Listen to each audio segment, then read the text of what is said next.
환율제도에는 고정환율제와 변동환율제가 있습니다. 고정환율제란 정부가 환율을 일정 범위 내로 고정시킴으로써 환율 안정을 도모하는 제도입니다. 변동환율제란 반대로 각국의 환율을 고정하지 않고 시장의 추세에 따라 변동하는 제도입니다. 베트남은 관리변동환율 제도를 채택하고 있습니다. 관리변동환율제란 고정환율제와 변동환율제의 중간 형태로서 각국이 적정하다고 판단하는 수준에서 환율을 안정시키기 위하여 중앙은행이 외환시장에 개입하는 제도입니다. 베트남은 최근 20여 년 동안 매년 일정률만큼 환율을 조정하고 있습니다.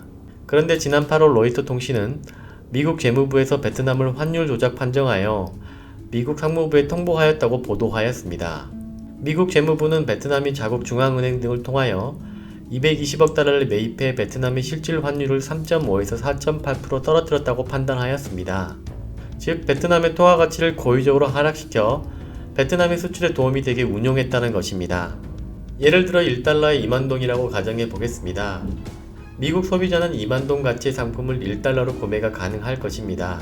만약 통화 가치가 하락하여 1달러에 4만동이 된다면 미국 소비자는 1달러로 4만동의 상품을 구입 가능하게 될 것입니다.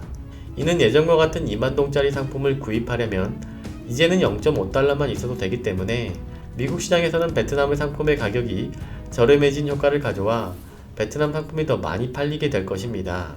이번 케이스는 고의적 환율 조작국에 대한 미국 도널드 트럼프 행정부의 보복 가치를 보여주는 첫 사례가 될 것이라고 예측이 됩니다. 미국 상무부는 자국 통화 가치를 고의적으로 낮추는 조치를 불법 보조금 지급으로 보고 특혜를 입었다고 판단되는 상품의 상계 관세를 물리게 됩니다. 베트남 수용차와 타이어에 대하여 환율 상계 관세를 취하게 될 것으로 보입니다. 이와 같은 미국의 발표에 베트남 무역장관은 베트남이 일상적인 환율 정책을 취했을 뿐 수출품의 경쟁력을 위한 목적이 아니었다고 해명했는데요. 이번 달 베트남에서는 이례적으로 환율을 예측하는 기사가 나와 눈길을 끌고 있습니다. 이번 달 8일 베트남 이스프레소는 올해 베트남 환율이 더 이상 오르지 않을 것이라는 기사를 발표하였습니다. 기사에서는 동화 대비 달러의 환율은 달러의 약세와 지난 8개월 동안 베트남의 무역 흑자 덕분에 안정적으로 유지될 것이라고 발표하였습니다. 75명의 외환 전략가를 대상으로 한 로이터의 여론조사에 따르면 그들 중 45명은 내년에 달러가 소폭 약화될 것이라고 말했습니다. 분석가들은 미국 연방준비은행의 정책이 지난 4, 5개월 동안 달러가 급격히 약세를 보이는 주요 원인이라고 말했습니다. 미국 연준은 지난주 높은 인플레이션을 용인하고 고용에 초점을 맞출 것이라고 발표했습니다. 미국 연준은 현재 제로금리 수준으로 금리를 인하했습니다. 현재 미국은 베트남을 포함한 여러 국가의 환율 조작을 조사 중이라 베트남 중앙은행은 향후 몇 개월 동안 베트남 통화 가치를 강세로 유지할 것이라고 예상했습니다.